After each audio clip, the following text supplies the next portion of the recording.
மீண்டும் மீண்டும் நம்ம சொல்ல வரக்கூடிய ஒரே விடயம்தான்.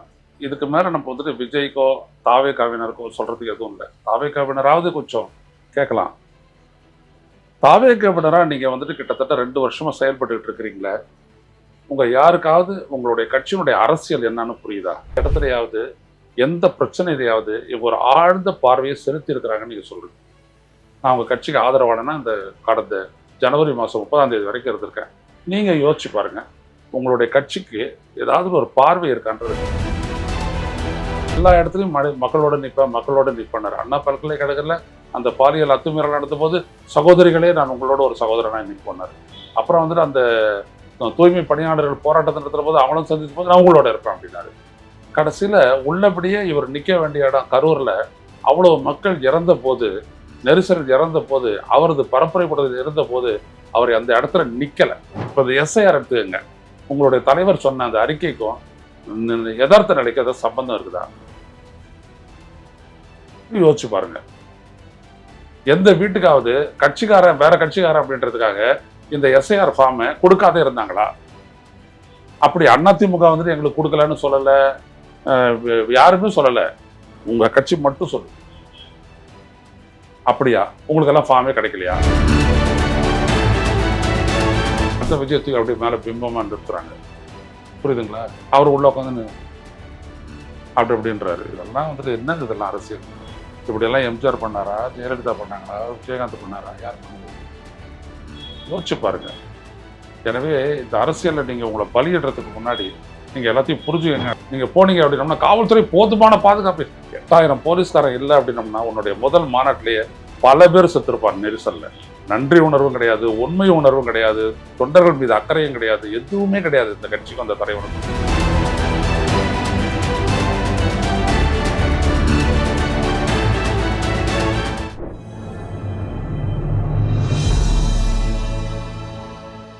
தமிழ் நியூஸ் நேயர்களுக்கு அன்பு வணக்கம். இன்றைய சிறப்பு நேர்காணலில் நம்மோடு இணைந்திருக்கும் சிறப்பு விருந்தினர் மூத்த பத்திரிகையாளர் மரியாதைக்குரிய ஐயநாதன் சார். சார் வணக்கம். வணக்கம் சார்.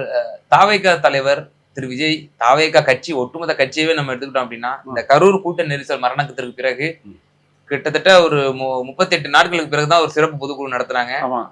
அதன் பிறகு இப்போதுதான் மக்களை சந்திக்க போகக்கூடிய நிகழ்ச்சி. நாளைய தினம் ஒரு அறிவிப்பு வெளியாகி இருக்கிறது. காஞ்சிபுரத்திலே ஒரு தனியார் கல்லூரியிலே 2000 பேர் அதுவும் QR கோட்லாம் கொடுக்கப்பட்டுருமா, அதுல அவங்க ஸ்கேன் பண்ணிட்டு ஆட்கள் அனுப்பப்படுவார்கள். கடுமையான கட்டுப்பாடு. 2000 பேர்ல விளிம்பு நிலை மக்கள் எல்லாத்தையும் சந்திக்க போறாருன்ற ஒரு இது. கிட்டத்தட்ட 2 மாசம், செப்டம்பர் 27, இப்ப நம்ம இருக்கிறது நவம்பர் 22ஆம் தேதி நம்ம இருந்துட்டு இருக்கோம். 2 மாதங்களாவது மக்களை சந்திக்க போறாரு. எப்படி பாக்குறோம்? ஆமா, அவரை பொறுத்த வரைக்கும் என்னன்னா, மீண்டும் மீண்டும் நம்ம சொல்ல வரக்கூடிய ஒரே விடயம்தான். இதுக்கு மேல நம்ம வந்துட்டு விஜய்க்கோ தாவேகாவினருக்கோ சொல்றதுக்கு எதுவும் இல்லை. தாவேகாவினராவது கொஞ்சம் கேட்கலாம். தாவேகாவினரா நீங்க வந்துட்டு கிட்டத்தட்ட 2 வருஷமா செயல்பட்டு இருக்கிறீங்களே, உங்க யாருக்காவது உங்களுடைய கட்சியினுடைய அரசியல் என்னன்னு புரியுதா? ஒரு தமிழ்நாட்டு மக்களுக்கான ஆரம்பிக்கப்பட்ட ஒரு கட்சி, தமிழ்நாட்டு மக்கள் எதிர்கொள்ளக்கூடிய பிரச்சனைகள், தமிழ்நாட்டு மக்களுடைய அன்றாட வாழ்க்கை பிரச்சனைகள், இது எல்லாத்தையும் நீங்க ஒட்டுமொத்தமா யோசிச்சு பாருங்க.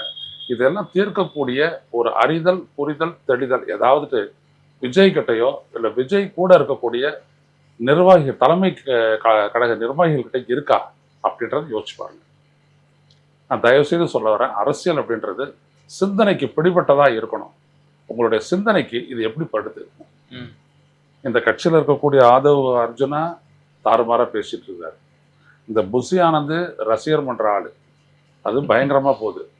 அடுத்தபடியாக பார்த்தீங்க அப்படின்னோம்னா, இந்த அருண்ராஜ் அப்படின்றவர் அரசு அதிகாரியாக இருந்து வந்தவர். அப்புறம் இன்னொருத்தர் நிர்மல்னு பார்த்தீங்கன்னா ஒரு RSSலேருந்து அதிமுக போய்ட்டு உங்கள் கட்சிக்கு வந்தவர். அப்புறம் ஜான் ஆரோக்கியராஜ் அப்படின்றவர், அவர் என்ன பண்ணுறாரு அப்படின்றதே யாருக்குமே தெரியாது. ஆனால் அவர் வியக்கிறாரு. இதுக்கு மேலே இவங்களுடைய தலைவராக விஜய் இருக்கிறாரு. எந்த இடத்துலையாவது எந்த பிரச்சனையிலையாவது இவங்க ஒரு ஆழ்ந்த பார்வையை செலுத்தி இருக்கிறாங்கன்னு நீங்கள் சொல்லுங்க.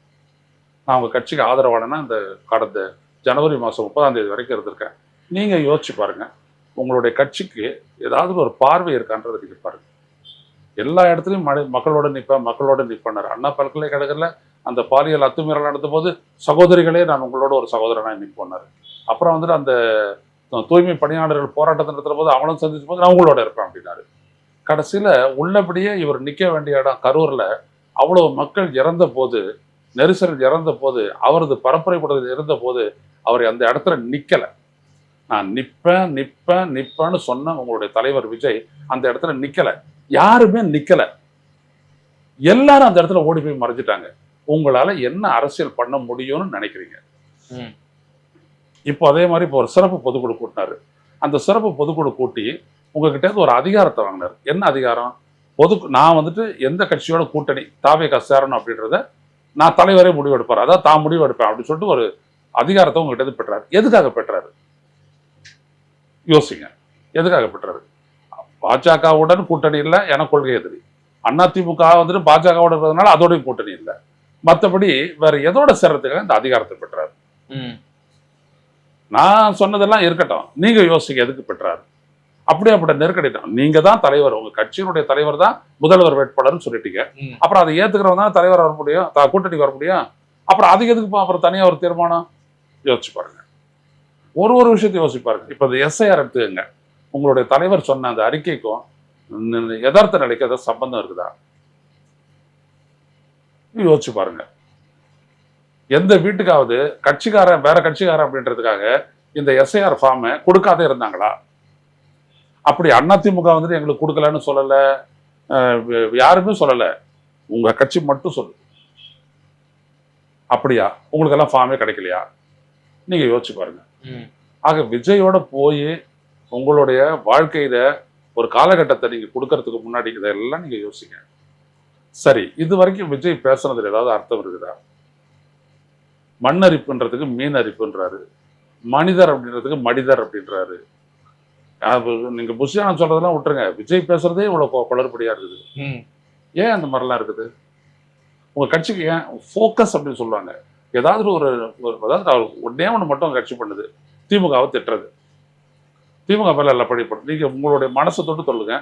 தமிழ்நாடு முதலமைச்சர் வந்துட்டு அங்க வந்துட்டு அந்த இறந்து போனவர்கள் குடும்பங்களை ஆற்றுப்படுத்தியதும் ஆறுதல் கூறியதும், அங்க இருக்கிறவங்களுக்கு எல்லாம் நல்ல மருத்துவம் கிடைக்கணும்னு சொல்லிட்டு அவங்க எல்லாம் பார்த்ததும் ஆறுதல் சொன்னதும் நடிப்புன்னு உங்க தலைவர் விஜய் சொல்றாரு. அப்படியா? நீங்க இதை வெளியில வந்துட்டு விவாதிக்க வேணாம், உங்க மனசாட்சி படி நீங்க சொல்லுங்க. இந்த முதல்வர் 10 லட்சம் ரூபாய் கொடுத்தாரு, அது அரசியலா? அப்ப இந்த 10 லட்சம் கூட கொடுக்கலன்னா உங்க தலைவர் 20 லட்சம் கொடுத்துருப்பாரா? இதையும் யோசிங்க. அவர் மக்களை சந்திக்க மாட்டேங்கிறாரு அப்படிங்கிற ஒரு விமர்சனம் இல்லைங்க. விமர்சனம் குற்றச்சாட்டு எல்லாம் இருக்கட்டும், அதுக்காக நீங்க அரசியல் எடுத்துருக்க. உங்க மேல ஒரு குற்றச்சாட்டு வச்சாங்க, உடனே நான் அதை பொய்யாக்கிறதுக்காக வரேன் அப்படின்றத நீங்க அரசியல் பண்றீங்க.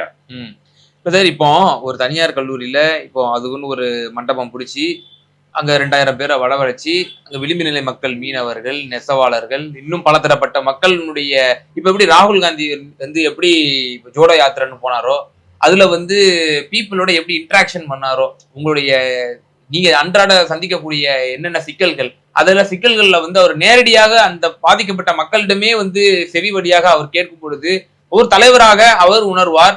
நிச்சயமாக நாளை தினம் அவர் சட்டமன்றத்திற்கோ அல்லது அவர் முதல்வரா ஆனால் அவர் அதை வந்து நிச்சயமா ஒரு பரிசீலனைக்கும் அதை வந்து ஒரு உட்படுத்துவார்ல அவரு. ராகுல் காந்தி மக்களிடையே நடந்தாரு, நீங்க எங்க நடந்தீங்க? நீங்க வண்டிக்குள்ள உட்காந்துக்கிட்டீங்க, வண்டிக்கு மேல வந்து பேசுறீங்க, வண்டிக்குள்ள போயிட்டீங்க. உங்களுக்கு எப்படி மக்கள்கிட்ட பேசுறாங்கன்னு தெரியும்? உங்களுடைய கட்சி, நான் விஜய் கிட்ட நேர்மையா கேட்கிறேன், உங்களுடைய கட்சியினுடைய அங்க இருக்கக்கூடிய மாவட்ட செயலாளர் யாருன்னு உங்களுக்கு தெரியுமா? இப்போ உங்களுக்கு தெரிஞ்ச உரையாலும் மத்தியாடகர் மட்டும்தான். ஏன்னா எல்லாரும் சேர்த்து அவரை படி வாங்கி உள்ள வச்சிட்டீங்க, ரைட்டா? அப்புறம் வெளில வந்துட்டாரு, நல்ல வேலையா, அவ்வளவுதான். வேற என்ன உங்களுடைய கட்சிக்காரனை பத்தி உங்களுக்கு தெரியும்? என்ன மக்களை பத்தி உங்களுக்கு தெரியும்? அவ்வளவு மக்கள் எடுத்தாந்து போட்டு நெருக்கி அடிச்சிங்களே. ஒரு அரசியல் பண்ணும்போது அதில் ஷூட்டிங் நடத்தலாமா? இப்போ எல்லாம் வெளிப்பட்டு போச்சு. இதுக்கு மேல அதுதானா அப்படிலாம் கேட்கறதுக்குலாம் ஒன்றும் இல்லை. ஷூட்டிங் நடத்தலாமா? ஏன் நடத்துறீங்க? அப்ப அந்த மாதிரி பண்ணி அவ்வளவு பெரிய நெரிசலை ஏற்படுத்தி அவ்வளவு பேர் சாக காரணம் நீங்க தானே. அதனால தானே அழுவுறீங்க, காலில் விழுந்து அழுவுறீங்க, அப்புறம் மன்னிப்பு கேட்குறீங்க, வருத்தம் தெரிவிக்கிறீங்க. எதுக்கு இதெல்லாம்? அப்போ நீங்க எந்த இடத்துலையும் மக்கள் மீதான ஒரு அக்கறையை வெளிப்படுத்தவே உங்களுடைய நீங்க காட்டுறதெல்லாம் பொய் முகம் தான். மற்றபடி ஏகடியம் பண்றது, சீஃப் மினிஸ்டர் ஏகடியம் பண்றது, அங்கிள் அப்படிலாம் சொல்றது, அப்படி சொன்ன உடனே அவருடைய மரியாதை குறைஞ்சிருமா? ஆய்வுன்னு ஏதோ பெரிய ஒரு வீரமா வந்துட்டு உங்களை காட்டிக்கிட்டீங்களே. ஒரே இடத்துல ஒரு சம்பவம் நடந்துட்ட உடனே ஓடி போயிட்டீங்க, பாத்தீங்களா? உங்களால பேச முடியல. அப்புறம் வந்துட்டு முதலமைச்சர் அவர்கள அப்படின்றீங்க 2 நாள் 3 நாள் கழிச்சு. எனவே இதுக்கு மேல சிந்திக்க வேண்டியவங்க தமிழக வெற்றி கழகத்துக்காக உழைக்க முற்பட்ட அந்த கட்சியுடைய நிர்வாகிகள், அவருடைய தொண்டர்கள், ரசிகர்கள், அவங்க தான் யோசிக்கணும். இதுக்கு மேல விஜய் இல்ல யோசிக்கணும். இதுக்கு நீ என்னமோ வந்து அந்த தாவேகா கட்சி தொண்டர்களை வந்து நீங்க பயமுறுத்துவது போல இருக்க. நீங்க உங்களோட வாழ்க்கையே நீங்க தொலைக்கிறதுக்கு சமம் அப்படிங்கிற அளவுக்கு நீங்க வந்து பேசுறீங்களே. நீங்க உங்களுடைய கேள்வி அதான். இங்க விடயம் வந்துட்டு ஒண்ணுதான். ஒரு சினிமாவை பார்க்கறதுன்றது ஒரு நாள் நிகழ்வு, சம்பவம் ஏதோ ஒன்று வச்சுக்கோங்க. நீங்க போக போறீங்க, பாலை ஊத்த போறீங்க, கற்பூர தீபம் காட்ட போறீங்க, தேங்காய் உடைக்க போறீங்க, இதெல்லாம் வந்து ரொம்ப காலமா நடந்துட்டு இருக்குது. செய்ய போறீங்க, அதோட முடிஞ்சு போச்சு. அதோட நீங்க பொழப்புக்கு வந்துடுறீங்க. நீங்க 200 பட்டி கட்ட 2000 ரூபா கொடுத்து வாங்குறது எல்லாம் தெரியும், முடிஞ்சு போச்சு. ஆனா அரசியல் அப்படின்றது 24 மணி நேரம் 7 நாட்கள் 365 நாளும் பண்ண வேண்டியது. இதுல உங்களை அர்ப்பணிக்கணும் அப்படின்னோம்னா இது ரொம்ப கஷ்டமான ஒரு இடம். அதனால தான் உங்களுக்கு சிந்திங்கன்ற இது பூச்சி கட்டுறது இல்லை. உங்களை வந்துட்டு ஒரு மயக்கத்தில் ஆழ்த்தி வச்சு ஒரு அரசியலை முன்னெடுக்கிறதுக்கு ஒரு கூட்டம் விஜய் கூட இருக்குது. அவங்களுக்கு என்ன அப்படின்னோம்னா அப்படியே விஜய் மேலே நீங்கள் வச்சுட்டு இருக்கக்கூடிய அந்த பைத்தியகாரத்தனமான அபிமானம் இருக்கு இல்லையா, பற்றுதல் இருக்கு இல்லையா, அதை வச்சுக்கிட்டு உங்களை வந்துட்டு அவங்களுடைய அரசியல் நோக்கிக்காக பலியிடுறது தான் அவங்களுடைய நோக்கமே. கல்ட் ஃபிகர் அப்படின்றாங்க. அது என்னன்னு நீங்களே போய் கேட்டு பார்த்துவீங்க. அந்த விஜயத்துக்கு அப்படியே மேலே பிம்பமாக நிறுத்துறாங்க. புரியுதுங்களா? அவர் உள்ள உட்காந்துன்னு அப்படின்றாரு. இதெல்லாம் வந்துட்டு என்னது? இதெல்லாம் அரசியல். இப்படியெல்லாம் எம்ஜிஆர் பண்ணாரா, ஜெயலலிதா பண்ணாங்களா, விஜயகாந்த் பண்ணாரா, யார் பண்ணது? யோசிச்சு பாருங்க. எனவே இந்த அரசியலில் நீங்க உங்களை பலியிடுறதுக்கு முன்னாடி நீங்க எல்லாத்தையும் புரிஞ்சுக்கங்க அப்படின்றேன் நான். வேற ஒன்றும் இல்லை. இப்போ நாளைக்கு மக்களை சந்திக்கிறாரு. எந்த மக்கள் வர போறாங்க? 2000 பேர் வந்து அதான் நான் ரசிகன் சொல்லிட்டு இருந்தேன். அந்த 2000 பேர் ரசிகர் 2000 பேர் ரசிகனை தவிர ஒருத்த வரும். இதுக்கு மேல மக்கள்லாம் விஜய் கிட்ட வரவே மாட்டாங்க. எழுதி வச்சுக்கங்க. விஜய் கிட்ட மக்கள் வந்தது முதல் நடந்த அந்த திருச்சி மரக்கடை தான். அதுக்கப்புறம் மக்கள் வரதெல்லாம் நிறுத்திட்டாங்க. அந்த ஒரே நாளோட முடிஞ்சு போச்சு. அங்கே அரியலூரோட முடிஞ்சு போச்சு. இதுக்கு மேல விஜய் நோக்கி மக்கள் வரமாட்டார்கள். ஒரே ஒரு நீங்க அப்படியே ஒரு விஜய் மேல பைத்தியமா இருக்கீங்களா, நீங்க தான் மறுபடியும் போக போறீங்க. ஸோ அவங்களுக்கு கார்டு கொடுக்க போறாங்க. ஏன்னா கார்டு கொடுக்கறதுக்கு அப்புறம் கார்டு விற்கக்கூடிய ஒரே கம்பெனி நீங்க தான், தாவேகா தான். பர்மிஷன் கடை வந்துட்டு விற்கிறதுக்கு அது உங்க முதல் மாநாட்டில் வந்துட்டு விற்கிறது நடக்குது. நான் சொல்லி தெரிய வேண்டியதுல உங்களுக்கே தெரியும் சார். அப்போ இது வந்து பெய்டா அவரை பார்க்கணும்னா அது போய் அந்த அது ஒரு வியாபாரம் பண்றாங்க உள்ள. அது வியாபாரம் அது ரொம்ப நாளா நடக்குது. தெரியலன்னா நீங்க பத்திரிகையாளர்லன்னு அர்த்தம்.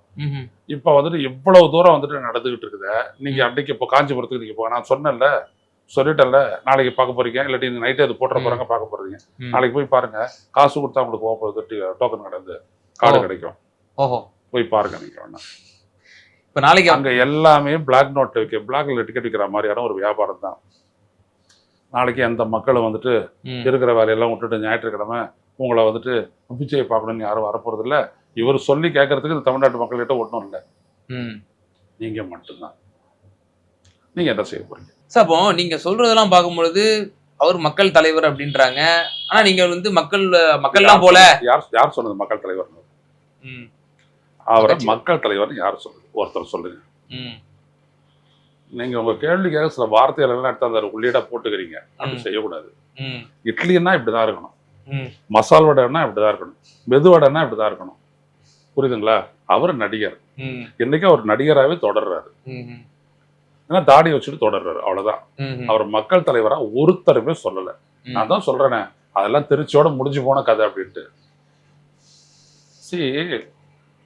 இது வந்துட்டு எதுவுமே தெரியாத நல்லா இருக்கிற காலகட்டம் இல்லை. நீங்க இன்னைக்கு பாத்தீங்க அப்படின்னோம்னா நியூயார்க் சிட்டிக்கு ஒரு மேயர் வந்திருக்கிறாரு. தனது நாட்டு குடியரசுத் தலைவர் செய்யக்கூடிய அவங்க செய்யக்கூடிய அந்த கொள்கையை எதிர்க்கிறாரு. நீ ஒரு இனப்படுகொலையை, எங்க வரிப்பணத்தை எடுத்து ஒரு இனப்படுகொலை செய்யக்கூடிய ஒரு நாட்டுக்கு நிதி உதவி அளிக்கிறேன்னு சொல்றாரு. அவரை வச்சுக்கிட்டு சொல்றாரு, அவரை பாசிஸ்ட்ன்றாரு. இந்த காலகட்டத்தில் இந்திய மக்கள் வந்துட்டு விஜய தலைவர்னு சொல்லுவாங்களா? தமிழ்நாட்டு மக்கள் எதுவுமே கிடையாது. முதல்ல புரிச்சுக்கணும். நீங்க விஜய் தலைவர் ஆகிறதுக்கான ஒரே ஒரு செயல் அவர் செஞ்சாருன்னு சொல்லுங்க. விக்கிரவாண்டி மாநாட்டில் 6 பேர் செத்து போனான். மதுரை மாநாட்டில் 3 பேர் செத்து போனான். மாநாட்டுக்கு வந்த இந்த கொடியாத்திர பேனர் கட்ட ஏதோ ஒருத்தர் 3 பேர் செத்து போனான். 9 பேர். கண்டுக்காத இந்த விஜய் இந்த 41 பேரையும் கை கழுவத்தான் பார்த்தாரு அவரு. அதான் விட்டுட்டு ஓடினார் அந்த இடத்த விட்டு. ஸோ 50 பேர் கணக்குக்கு. அதில் 2 பேர் புள்ளதாச்சுங்க. இதெல்லாம் கணக்கு போட்டு தான் எல்லாரும் சொல்றாங்க. ரைட்டா? இவர் எப்படி தலைவர்னு யாரும் நம்புவா சொல்லுங்க பாப்போம். உங்களுக்கு அபிமானம் இருக்கட்டும், ஆயிரம் இருக்கட்டும், இவர் ஒரு தலைவர் இல்லை அப்படின்றதெல்லாம் எல்லாருக்கும் தெரியும். அதனால தலைவர்னு சொல்றாங்க அப்படின்னு தயவு செஞ்சு சொல்லிட்டாங்க. காலையில மக்களை சந்திக்க போறாரு அப்படின்ற செய்தி. ஒன்னே ஒன்று விஜய் நல்லது பண்றாரு. ஒரு ஹால் ஒருத்த கூட்டிக்கிட்டு 2000 பேர் மட்டுமே அனுமதி வச்சுக்கிட்டு, ஏன்னா இவர் விட்டா இவங்க வந்துட்டு உங்களுடைய மாவட்ட செயலாளர்கள் எடுத்துட்டு உங்களுடைய புஷ் ஆனதுல ஃபோன் பண்ணி வா வா ஏத்து மக்களை கொண்டு வா குவி ஆய் போயிட்டு சொல்லி ஒரு ஸ்டாம்பீடை கொண்டாந்து கொண்டு போடுவாங்க. அதுக்கு வாய்ப்பு இல்லாம நேத்து இன்னொரு அறிக்கை கொடுத்தாரு. நாளைக்கு சந்திக்கிறாரு. ஓகே, இதை மட்டும் விஜய் பாராட்டலாம். அழகா ஒரு ஹாலை போட்டு வச்சுக்கிட்டு உட்காந்துங்க. நான் தமிழ்நாடு போலீஸ் ஒன்று சொல்றேன், தயவு செய்து அந்த காம்பவுண்டு பக்கமே போகாதீங்க, யாரும் போகாதீங்க. இந்த கட்சியினுடைய முகத்திரை மக்கள் மத்தியில கிழியட்டும். இவங்களால கட்டுப்படுத்த முடியாது, இவங்களுடைய எதுவுமே செய்ய மாட்டார் இந்த விஜய் அப்படின்றது இந்த மக்கள் மத்தியில பலமா போட்டோம். தயவு செய்து தமிழ்நாட்டு முதலமைச்சருக்கு சொல்றேன், நீங்க இதுக்கு காவல்துறையை எந்த பாதுகாப்பு பணிகளுக்காகவும் அனுப்பாதீர்கள். அதற்கெல்லாம் காவல்துறை, இந்த நடிகனாச்சு அவருடைய ஃபங்க்ஷன் ஆச்சு, நீங்க போனீங்க அப்படின்னோம்னா காவல்துறை போதுமான பாதுகாப்பு. 8000 போலீஸ்காரன் இல்லை அப்படின்னோம்னா உன்னுடைய முதல் மாநாட்டிலேயே பல பேர் செத்துருப்பார் நெரிசல்ல. நன்றி உணர்வும் கிடையாது, உண்மை உணர்வும் கிடையாது, தொண்டர்கள் மீது அக்கறையும் கிடையாது, எதுவுமே கிடையாது இந்த கட்சிக்கும் அந்த தலைவனுக்கும், இந்த கட்சியுடைய தலைவனு சொல்லிக்கிறவனுக்கும் அதெல்லாம் எதுவுமே கிடையாது. அதனால சொல்ல வரேன், தயவு செய்து நீங்க ஒரு போலீஸ்காரனையும் அனுப்பாதீங்க. அவனுடைய கை நகம் போச்சுன்னா கூட அது தேவையற்ற விஷயம். போலீஸ்காரங்க எங்க நிற்கிறான், வெளியில இருந்துட்டு டிராஃபிக் இது பண்ணலாம், டிராஃபிக் போலீஸோட சரி. ஆனா துப்பாக்கி வந்து 2 பேர் வைங்க. இவங்க ஏதாவது கரெக்டா பண்ணணும்னா குட்டி போல சுட்டு போடுறதுக்கு வச்சுக்கோங்க. இல்லாட்டி நீங்க அனுமதிக்கவே அனுமதி. நீங்க ஒரு ஆத்திரத்துல இந்த வார்த்தை சொல்வீங்கன்னு நினைக்கிறேன். 41 பேர் உங்க வீட்டுல செத்தவர்ல ஒருத்தர் உங்க வீட்டுல இருந்தாங்கன்னா உங்களுக்கு எப்படி இருக்கும்? எனக்கு அது இறந்தது கூட இல்லை, அதுக்கு இவங்கெல்லாம் கதை சொன்னாங்க பாத்தீங்களா, இதுக்கெல்லாம் காரணம் அவரு தான், இதுக்கெல்லாம் காரணம் தமிழக அரசு தான், இதுக்கெல்லாம் காரணம் அந்த யாரு செந்தில் பாலாஜி தான் அப்படின்னு கதை விட்டாங்க தெரியுங்களா. அப்ப இந்த மாடுகளை நம்ம என்ன சொல்லி திட்டுறது? அது ஒரு போலீஸ்காரர் செத்து போயிருந்தா உங்களுடைய மனநிலை என்ன ஆயிருக்கும்? என்னுடைய உறவு இல்லை, அதனால நான் ரொம்ப ஃப்ரீயா கருத்து சொல்லுவேன். இதெல்லாம் ஏனாதுகிட்ட எதிர்பார்க்காதீங்க. நான் எப்பொழுதுமே இன்னொருத்தருக்கு வந்ததை தன் துன்பம் போல் கருதுபவர் தான். அதான் கண்ணோட்டம். வள்ளுவர் பெருமான் சொல்லக்கூடிய கண்ணோட்டம் அதான் எங்களுக்கான வாழ்க்கை முறை. கருணை மனதோடு எல்லாத்தையும் அணுகணும். அது இல்லாதவங்க கிட்ட நீங்க ஏன் போயிட்டு பாதுகாப்பு கொடுத்துக்கிட்டு இதெல்லாம் பண்ணிட்டு இருக்கணும்? நீங்க சொல்ல அவங்க சொல்லலாம், அவன் கட்சிக்காரன், நீ ஏன் கட்டுப்படுத்துறதுன்னு கேக்குறான். அவன் கட்சிக்காரன் என்ன சொல்றான், நிர்வாகி நீங்க ஏன் கட்டுப்படுத்தல, வந்தவங்க கிடையாது, அவன் மக்களா வந்தாங்க மக்களா செத்தாங்க சொன்னாங்களா இல்லையா? இதெல்லாம் தான் பதிவு பண்ணிட்டு தானே இருக்கிறோம். அப்ப இவங்களை என்னன்னு சொல்றது? எனக்கு என்னன்னா போலீஸ்காரன் போகக்கூடாது, ஒரு போலீஸ்காரனும் பாதிக்கப்படக்கூடாது. அவங்களாச்சு அவனுடைய ரசிகர்களாச்சு அவனுடைய பைத்தியகாரத்தனமாச்சு அவங்க போயிடட்டும். தமிழ்நாடு காவல்துறை இதுக்கெல்லாம் போட்டுக்கிட்டு கோர்ட்டுக்கு போறது எதுக்கு? அது ஏதாவது நடக்கட்டும், அதுக்கப்புறம் நம்ம வந்துட்டு விசாரணை கமிஷன் வைக்கலாம். எந்த அளவுக்கு வந்து தாவேகாவினர் வந்து இந்த ப்ரிப்பரேஷன் பண்ணிருக்காங்க அப்படின்னா, மெயின் கேட்டு ஒன்னே ஒண்ணுத்த நான் கேக்குறேன், எதுக்காக மக்களை சந்திக்க போறேன்? நீ ஒரு பொதுக்கூடுன்னு சொன்ன, சிறப்பு பொதுக்கூடுன்னு அதுக்கான காரணத்தை சொன்னியா? இவ்வளவு கட்சிகள் இருக்கிறான், அவன்லாம் எதுக்காக பொதுக்கூடு கூட்டுறான், அதுல என்ன நடக்கும் அப்படின்றதும் என்ன அதுல முக்கியத்துவம் அப்படின்றதும் சொன்னானே. உன் பொதுக்கூடுல அன்னைக்கு விசாரிச்சது விஷயம் என்னது? ஒண்ணும் கிடையாது. திமுக திட்ட ஒரு தீர்மானத்தை ரகசியமா போட்டு வாங்கிட்ட கூட்டணி போறதுக்கு, இதை தவிர வேற ஒண்ணுமே இல்லை. நாட்டு பிரச்சனைலாம் ஒன்றும் அலசம் இல்லை, ஆராயம் இல்லை. உடனே ஒரு தீர்மானம் ரெடியா வச்சிருப்பீங்க, ஒன்லைன் தீர்மானம், அதெல்லாம் போட்டுக்கிட்டு படிச்சுவிட்டு ஒன்று கத்திவிட்டு அப்ரூவல்னு சொல்லிட்டு வந்துட்டீங்க தானே. நாளைக்கு மட்டும் என்ன பண்ண போறீங்க? நாளைக்கு பாருங்க இதே வசதிதான். என்ன முதலமைச்சர் அவர்களே, இதெல்லாம் உங்களுக்கு தெரியுதா? உங்களுக்கு எங்க மாதிரியே தான் கவனம் செலுத்திட்டு இருக்கிறீங்க, நீங்க தூங்கிய ரொம்ப நாளாச்சுன்னு கேள்விப்பட்டேன் அப்படிலாம் ஏதாவது சொல்லுவார் பாருங்க நாளைக்கு. அப்போ வந்து மக்கள் சந்திப்பு நிகழ்ச்சி மாறாக ஜனநாயகம் மக்கள் இவங்களை வந்து சந்திக்க மாட்டாங்கிற போது இவர் மக்களை வாங்கன்னு சொன்னாங்க வந்துருவாங்க. அதுவும் விஜய்க்கு ஓகே, இவர் கூப்பிட்ட உடனே வர்றதுக்கு ரசிகன் தான் இருக்கிறான். அதுவும் பாதி ரசிகன் வந்துட்டு இப்ப நல்லா யோசிக்க ஆரம்பிச்சிட்டான். அதனால தான் அவங்களுடைய சிந்தனைக்கு நானும் பேசினேன். விட்டுருங்க, நாளைக்கு மக்கள் வந்துட்டு விஜயை பார்த்தாங்கன்னா அதுக்கப்புறம் பேசிக்கலாம். இறுதியான ஒரே கேள்வி சார், இப்போ பார்வையில் வச்சுப்போம், அவர் வந்து தன்னோட ரசிகர்களை சந்திக்க போறாரு 12,000 பேரை. அவர் ஒரு இப்போ முன்னெடுப்பு எடுக்கிறாரு அப்படின்னா, நாளைக்கு பாருங்க ஃபுல் அண்ட் ஃபுல் கவரேஜ் அவரு வசம் தான் இருக்கும். அவர் வந்து எந்த அளவுக்கு மக்களை சந்திக்கிறாரு, என்ன பண்ண போறாரு, மக்கள் எப்படி அவர்கிட்ட இன்டராக்ஷன் பண்றாங்க, அவர் என்ன அட்ரஸ் பண்றாரு, அதுதான் அந்த அளவுக்கு முக்கியத்துவமா இருக்குல்ல அவருடைய. அதுதான் ஹக்கீம் பார்த்துக்கிட்டே இருக்கிறோம். இப்ப நீங்க வந்துட்டு பேட்டி எடுக்கலையா, ம். இதே மாதிரி வந்துட்டு ஊடகங்கள் பேசுறது. ஏதோ என்னை கூட என்னை கூப்பிட்டாங்க ஒரு தொலைக்காட்சியில் வந்துட்டு, அவர் என்ன பண்ண போறாருன்னு கேட்டேன். சிரிச்சாங்க. அதனால அவர் பேசட்டு பார்த்துக்கலான்னு. ம். புரியுதுங்களா? இந்த ஊடகங்களுக்கு என்ன, அவங்க நினைக்கிறாங்க இதெல்லாம் பத்தி பேசினா மக்கள் கவனிக்கிறாங்கன்ட்டு. ம். கிடையவே கிடையாது. மக்கள் என்னைக்கோ உங்களை நீங்க வேணா இந்த 7 to 9 வரைக்கும் நீங்க பாருங்க. இவங்க எதெல்லாம் யாரெல்லாம் விஜயை மையப்படுத்தி பேசுகிறாங்களோ அதே நேரத்துல இருக்கக்கூடிய சீரியல், அதே நேரத்துல இருக்கக்கூடிய சினிமா, அதே நேரத்துல இருக்கக்கூடிய வேற்று சமையல் நிகழ்ச்சிகள் அதெல்லாம் நல்லா ஃபுல்லா ஓடும். எந்த பெண்ணும் ஏமாற தயாரா இல்லை, எந்த அணு டிவி முன்னாடி உட்காரவும் தயாரா இல்லை. தான் உண்மை. சும்மா இவங்க ஓட்டுறாங்க. ம். இவங்க வந்துட்டு என்னங்க டெய்லி ஒரு நடிகனுடைய அந்த நீங்கள் எங்கேயாவது பார்த்துருக்கீங்களா, இந்த படம் வந்து 25 ஆண்டுகள் ஆகிவிட்டது அப்படின்னு சொல்லிட்டு அதை வச்சு அந்த படத்தை பற்றி யாராவது பேசுவாங்களா? அந்த படம் பொட்டிக்குள்ளே போயிட்டு தூங்கிக்கிட்டு இருக்குது, அதை பற்றி இந்த டிவியில் பேசுகிறாங்க 1/2 மணி நேரம். இப்போ அதாவது பார்த்துருக்குறோமா எங்கேயாவது உலகத்தில்? இதை விட கீழே இறங்கி என்ன போடணும் டிவி? அதனால தான் இவ்வளோ சோஷியல் மீடியா இவ்வளோ இருக்குது. இவங்க நல்லா இருந்தாங்கன்னா ஏன் அந்த மீடியா இருக்க போகுது? ஸோ அப்போ அவர் மக்களை சந்திக்க போவதில்லை, தன்னோட ரசிகர்களை சந்திக்க போகிறார். அதுவும் டிக்கெட்டுகள் மூலமாகத்தான் வந்து இந்த சந்திப்பும் நடக்க போகிறது என்று பல பரபரப்பான எக்ஸ்க்ளூசிவான தகவல் எங்க நேயர்களுக்கு கொடுத்துருக்கீங்க. ரொம்ப நன்றி சார்.